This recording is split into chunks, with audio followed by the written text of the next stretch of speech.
What's going on, guys? Hold on one second.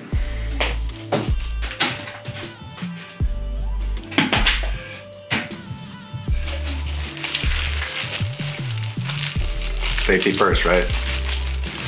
This is what our life has been reduced to. So anyways, today is actually kind of a special day for me. Today marks the 10-year anniversary of me getting back to lifting. And you may be wondering why I even know that today is that anniversary. And there's definitely some reasons behind that, but I'm not gonna go into that in this video. But if you do wanna know why, I actually do have my website up and running. And so I actually wrote a blog about that. So if you're actually interested in understanding why I remember this date, you can go to the website, check out the blog. I'll leave a link in the description for you guys. But what I did want to talk about today was just take a few minutes and kind of detail what I've learned over the last 10 years of lifting.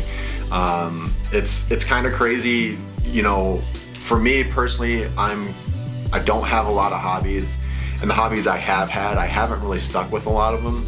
And lifting is the one thing that I have stuck with for quite a while now. And so I have learned a lot over the last 10 years. And so I just decided I'd share that with you guys.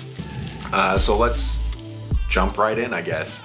And I think the first lesson is one we all probably struggle with, and that's the idea of humility. And it's kind of funny how I learned this lesson. When I first started lifting, I was living in Tucson. I was working out at a very small Anytime Fitness. And when I say it was small, I'm talking not a single squat rack, just a Smith machine, some machines, and a leg press, and a couple treadmills, obviously. The group dynamic of the people that worked out there was mainly middle-aged guys who were out of shape, a handful of people my age, and that was pretty much it. And so like most people, I experienced some pretty good noob gains, put on some decent size, like 15 to 20 pounds inside like 6 months.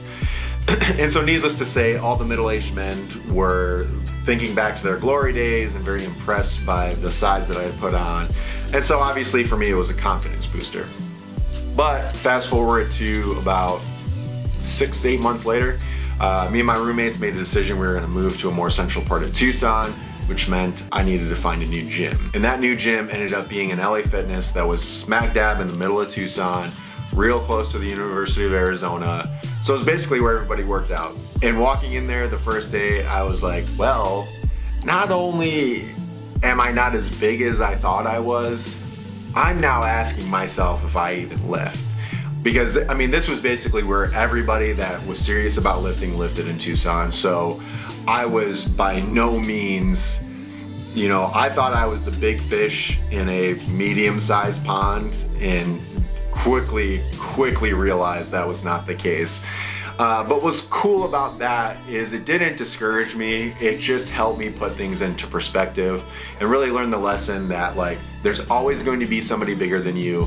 And so as cliche as it sounds, the only thing you're trying to do is be better than your previous self. And I kind of took that to heart very early on, which was very beneficial to me, especially leading into this next thing that I learned. And that was the idea of patience. And for me, I think this is probably the hardest lesson to learn. I am not a very patient person.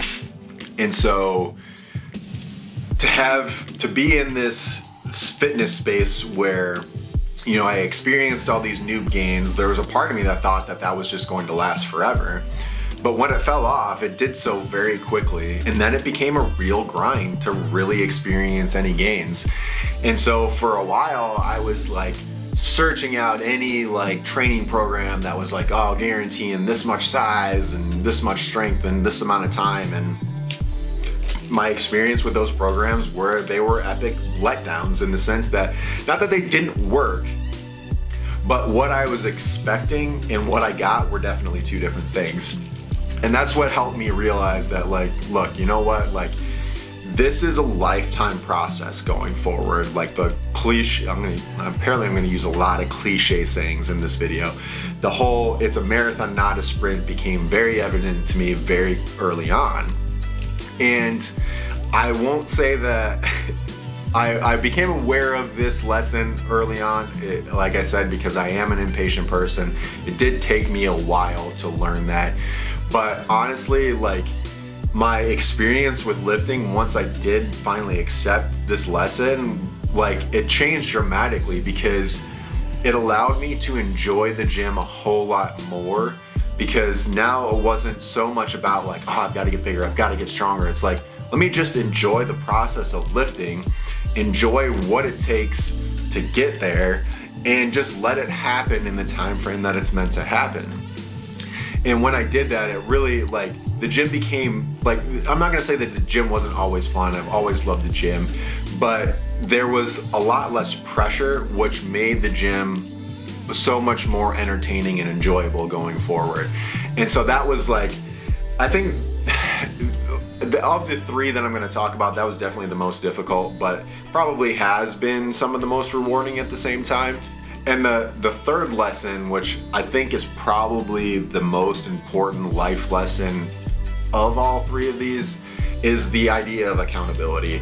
I think, especially in life, when it comes to doing anything, we're very prone to wanting to make excuses for things. Like, if we fail at something, you know, it's always something else's fault. Like, oh, well, this happened and this happened, and so that meant I wasn't able to do this, and blah, blah, blah, blah, blah. We only make those excuses to try and make ourselves feel better, because even if somebody's willing to listen to our situation, they know that at the end of the day, it's on us. And I think that's what makes the gym the great equalizer in that regard. The weights simply don't care about your excuses. The weights don't care if you didn't get enough sleep. They don't care if you didn't eat before you come in. They don't care if your girlfriend just broke up with you. Either you come in, you lift the weight, or you don't. And then if you don't, the question becomes, okay, what did I do wrong that didn't allow me to be successful in this lift? And it's learning those lessons in this harsh way that helps us realize that if we want to be successful in life, we have to put in the work that it takes to get to where we want to be. And nobody else is going to put that work in for us. Nobody else can do that work for us. And I think that that transitions well into all aspects of life. You know, if you're, whether it's school or trying to get a job, or, you know, working hard at that job, building a business, like, it's easy to want to pull in all these external sources as reasons and obstacles for you not to experience the success. But at the end of the day, the buck stops with you. And if you're unwilling to accept that, you're never going to be successful. But what's interesting is, once you do accept that, there's this weird thing that happens, that in the same way with the whole idea of patience, like, there's this freedom that comes with accepting that personal responsibility. Because now, when there was all these external sources that you felt like were keeping you from being able to do what you wanted to do, there's this feeling of defeat that you feel like you can't overcome, because you feel like the world is against you. But once you realize that it's only you against you, you now recognize, hey, I actually do have the power to be successful, and all I've got to do is put in the work. And that's an extremely powerful place to find yourself.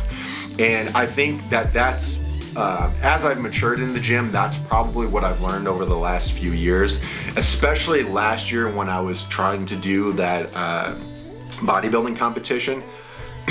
I learned that there's no amount of coaching, no amount of anything else that is going to help me hit my macros, that is going to help me get enough sleep, that is going to help me train to the intensity that I need to, other than myself.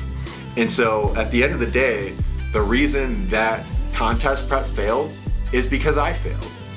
And that's not like a self-deprecating thing. It's just the honest truth of the situation. I didn't put in the work that I needed to, so I didn't get to where I wanted to go. But learning that has made me realize that I could have, and I still can, if I just want to put in the work. That's been really huge for me, especially now that I'm trying to build my own business. And you know, it would be easy when things aren't going well to like try and blame other stuff, like especially right now, like trying to build a business in the middle of this pandemic.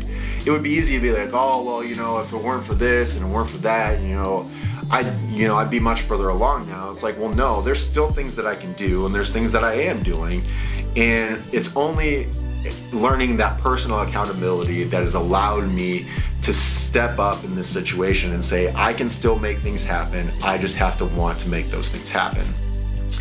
And so that's, I think that's the biggest one for me, and it's been the most important. And so I'm looking forward to the next 10 years and the lessons that the gym is going to teach me over the next decade. And so I hope that lifting and working out has been just as fulfilling for you guys as it has for me. If there's any lessons that you guys have learned that I didn't talk about here, I'd love to hear what they are. So just go ahead and leave me a comment and tell me about it. But I think I'm gonna wrap up this video here. Thanks for watching, guys. I hope you're doing well. I hope you're staying safe and healthy and all that good stuff.